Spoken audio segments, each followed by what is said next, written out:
Do you have minor dings or scrapes in your car? My patient did. This is really neat. She came in with one eye that was very, very farsighted. In other words, if you have the glasses on that eye, the eye would be magnified with a lens. Her other eye was perfect. So she says, "Doc, I'm not using my glasses." Why? Basically because they don't seem to work. They don't work because one image is so much bigger than the other.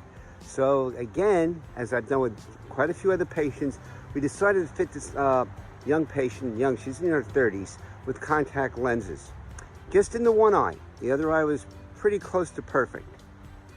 And what a difference it made. First of all, when we put the lens on the eye, she said to me, "You know something? It seems like I'm using that eye now when both eyes are open." And of course, when you use two eyes together, your depth perception is better. But not only that, in that she never used two eyes together, after I put the contact lens on, I put a very small prescription for reading over the contact for both eyes, and it made a huge difference in her reading. Now, this is important because she was doing an incredible amount of digital screen time, and this seemed to make a big, big difference in clarity. And you know something? I've seen this when I went to the E3 in Los Angeles about 3 years ago, when we had an individual who was lazy-eyed.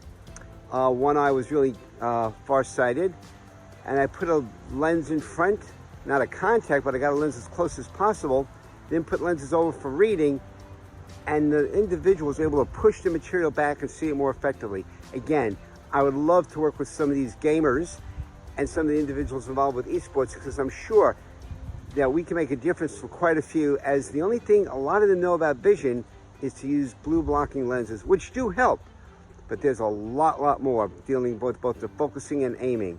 I hope to be putting out more videos on this topic. I love it. I've been doing this for 40 years. I want to wish you guys all the best.